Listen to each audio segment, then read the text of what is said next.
welcome back to another episode of Kate and Isaiah Living Large. I'm Isaiah. And I'm Kate. And this is our part 2 episode of Top 5s. This time we are going to talk about the top 5 things bigger people should not assume about skinny people. If you didn't hear last week's episode, it was the top 5 things people shouldn't assume about bigger people. We're going to flip it on its head today, and we're going to talk a little bit about the opposite side of that coin. But before we do, what's going on? What's new? Well, we talked about all the goings on in the city last week, but what's coming up for me is shortly after this episode airs, I will be playing on the Imperial Theater stage for their birthday party. That's exciting. They're turning 110. 110. Yeah. That's crazy. I know. They don't look a day over 100. Yeah, the Imperial has been around very, very long time. It's had such a storied history too, like where like it really was one of the main stages along the Eastern Seaboard because St. John was such a port city, and then Houdini was here, like all kinds of really famous people. It was huge vaudeville stage, like it was amazing, and then went through an era of disarray and disrepair, and it was a Pentecostal church for a long time. And then the BICAPI or the BCAPI project started in the 80s. I didn't know that I knew the entire history of the Imperial Theater, but here I go spouting it off. We can tag them in this episode. And they revived with like tremendous community effort and massive fundraising campaigns for like almost 20 years or just under 20 years. And then they reopened their doors in 1994, in September 1994. And one of the first bands to play was a community band called the St. Mary's Band, which has also been around for over 100 years, which I also play in. And an offshoot of the St. Mary's Band is the Back in Time Big Band, which I also play in. You know, everybody knows the third trombone player in the Back in Time Big Band. Big trombone player. Yeah, that's me. Big girl, trombone player. Same thing. Also learned that Jimmy Buffett was a trombone player. Saw that. And R.I.P. I think that's R.I.P. Jimmy Buffett. Really terrible news. He was only 76 years old, but man, what a life and what great songs he wrote. I have a theory that he is actually flying cocaine back and forth because of that lovely plane he always had. Yeah. Listen, no one from the 70s that had a waterboat plane did not traffic in drugs. Are you accusing Jimmy Buffett in his death of being a coke trafficker? Cheeseburger in paradise. That's what that means? I don't know. Making assumptions. Oh, that's working for you. In case you're not watching this live on camera, or by you live, I mean on YouTube, I'm shaking my head at Isaiah. I know, right? But anyway, back to the Imperial Theater. Back to the Imperial Theater, yeah. So it's their birthday party. It's 110 years. And the Back in Time Big Band is a featured band, and we're gonna do a Latin set. We've got dancers coming, and it's gonna be really cool with really awesome costumes, and we've got some special guest singers like Teresa Patterson, who, if you've never heard Teresa Patterson sing, buckle up, she's so good. Like, to play behind her is just like, oh, how are you so beautiful and so wonderful. And John Frank is also going to be singing with us, which are two of them are half of Kids at Heart. Yes. So we've got half of Kids at Heart. That means they're kid at heart? I don't know. I'm making wild things, but kid at heart. Yeah, kid at heart. But yeah, it's going to be a great show. You should come check it out. Tickets are available. Back in Time Big Band, and there'll be cake. Oh, I love cake. And even if you don't like the show, it's never a bad time to sit in the Imperial Theater. And there's cake. And that's how Isaiah and I kind of met the first time, hung out the first time was at the Imperial Theater. Yeah. Rufus Wainwright show. Sure. Yeah. That was his name, Rufus Wainwright? Yeah. We called him Baker Mayfield for the long time. Yeah. Rufus Wainwright. And so, you know, it's an origin story for us. I like to tie it back to the podcast as we go into our top 5 things we as big people shouldn't assume about the rest of the population. Yes. So the top 5, you ready? Top 5. I'm ready. David Letterman style. Little hat. No, that's not David Letterman that does the letter on his head. No, David Letterman did the top 10 lists, and he used to like throw things behind them, and like there was a pretend window there and it'd crash. Oh, yes. And he threw the cue cards or whatever. I don't do late night talk shows very much. Weird. I do. Whatever. I did, at least in the 90s. All right. Number 5. Don't assume that skinny people are healthy.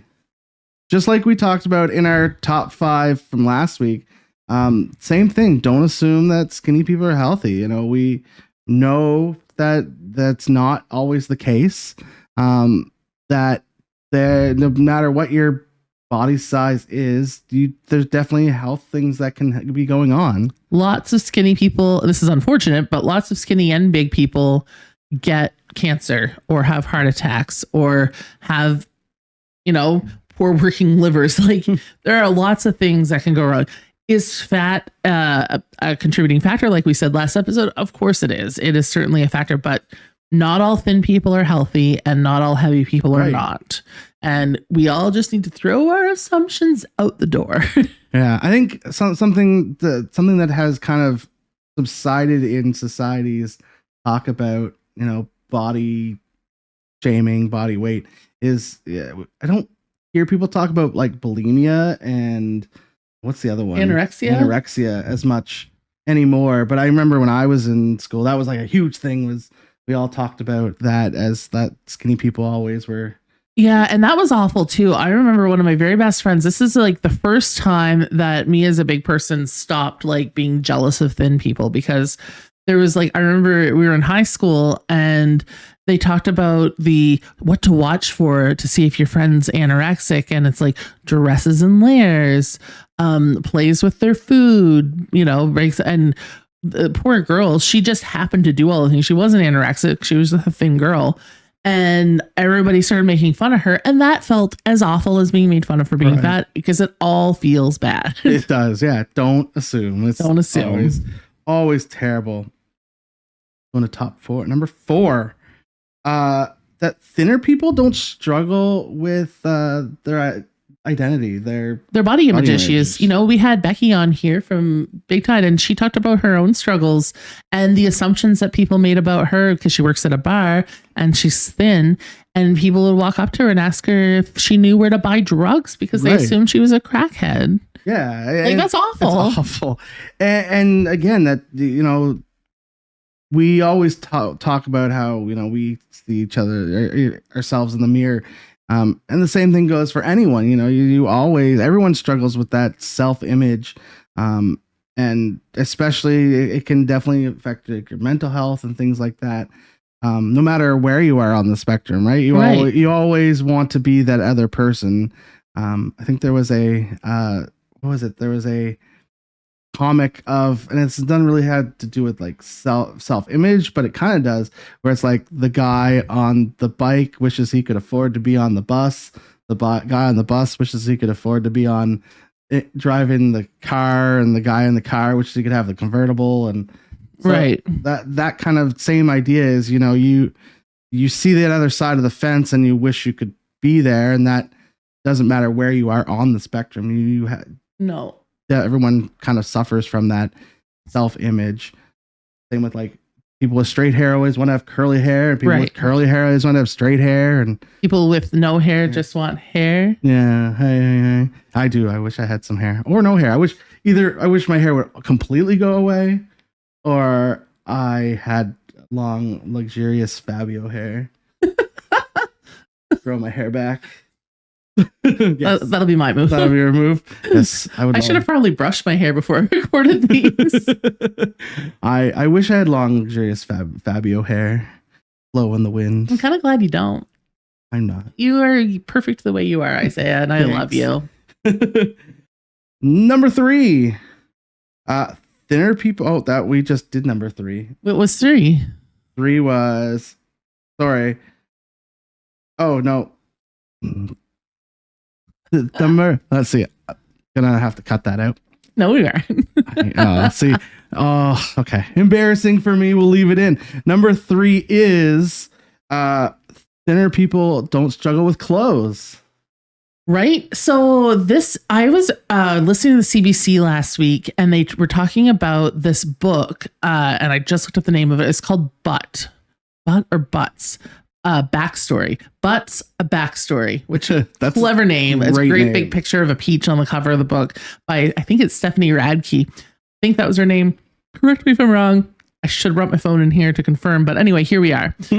And she was being interviewed on the CBC about like the evolution of butts and its level of attractiveness in different generations and things like that. And there are lots of really cool factoids that I learned, but one of them was in modern day era, sizing clothes, sizing jeans in particular, like a jeans company, like name a jeans company, and it hires like this one person who they deem to have the perfect figure. And generally she's like a size 6 or something. And they fit the jeans to this person perfectly. So she's got that right, not too big, not too small. Did that wrong way. Not too big, not too small, but and they fit it perfectly and they get her to walk around and move around and squat and like, so they're really lived in. But the rest of the sizes are just extrapolated and enlarged or made smaller based on this one person's measurements. That's crazy. Isn't that crazy? And how does that work? Because math and science don't work like that. Biology doesn't work like that. Yeah, not that I ever took biology past regular science in grade 10.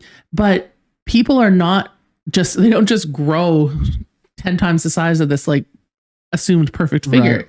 So in saying that, people with short legs, long legs, they struggle to find pants that fit. Buying pants sucks. True. Doesn't matter what size you are. We've all ended up crying in the change room, right? Sure. Just me then? No, I know it's not just me because I've talked about this with many people. Not just you. I don't usually put my pants on in the change room. I just grab the size that I know I am, and I just. Well, that's what I do now.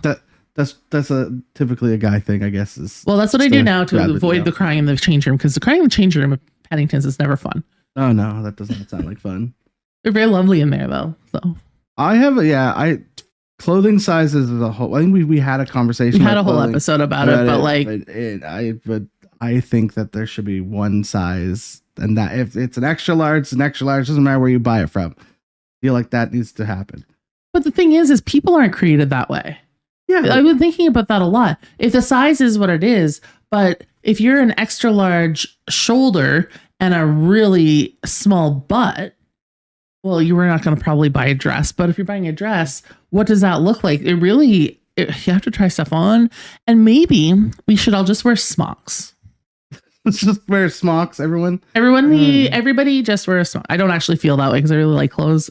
I really like feeling good about what I'm wearing, but it's a real challenge, and I don't know the solution. I think there isn't one, but standardized sizing, I think you're right. There is some credence to that, yeah. But like, if standardized sizing is just extrapolated from this one girl with a perfect figure at a size 6, well, that's crazy. Yeah, that's a little crazy too. But I think that I should be able to walk into a Walmart and get an extra large, or into, I don't know, an RW Co. and get an extra large shirt. And have them be the same. Yeah. Instead of having to walk into an RW & Co. And I bring up RW & Co. specifically because I do not fit anything in there. And me neither. It's like I can like grab a 4XL and my arm can barely fit through it. And I'm like, what is this? 4XL for who? And then you think like, and then I've talked to people at work and stuff about who are not big people who are like, if I'm wearing they've like, I had to buy a large in this. I'm like, if you're wearing a large, what am I wearing there? Right. Nothing is the answer. And I think that goes along with the skinny people have trouble buying clothes too, because when they go and look for things, the same thing with us is that, you know, if you go to an RW & Co. and you're usually like, I don't know, a small, and you go and you're a large there, that definitely doesn't feel good either, right? No, because you're like, did I gain weight? And no is the answer. And there's a person in my life who, if they have to buy a size because it's sized weird and they have to buy a large, even if it looks great, they won't buy it. Right, because it's buying a size bigger than what you feel. Because they struggle with that issue themselves, and just looking at that tag would make. I mean, you can cut the tag out. But that's still a body image thing, you know. Right. It feels bad to feel like you need to buy something larger than you should. Right, and we should not make assumptions that a thin person hasn't been through a weight struggle themselves either. And right, no, 100%. Maybe that's a whole other side of it, right? Yeah. That you might be thin or, you know, healthier than you were because you went to the gym, did all the eat, live, move things. Yeah. And you've gone down a bunch of sizes, and to feel like you're going up again would definitely be a mental struggle, especially if you're always struggling with it in general. Yeah. That's huge. Huge. Right. All right. Number 2. Yes, that is right. We are on number 2 now. Thin people are not always judging you. That is true because thin people and all people are self-involved and they're not thinking about you at all. Yeah. They're not thinking about you. They're not judging you. They're not paying attention. Well, sometimes they're paying attention. Sometimes they are, and some people are judging. Like some people are judgmental. But not everyone is. And that's kind of a struggle for both sides of the spectrum, is you're not always being judged. So people are very not aware of what their surroundings are half the time. No. We talked about this before, is people just don't. People feel like they are the main character, which I am the main character. Well, that's weird because I am. I don't think that can happen if I'm the main character. I think that I'm the main character. But people always think that they're the main character in their life, right? And they kind of are, yeah. Except we are. But you're not the main character in other people's lives. Nope. Except for me. This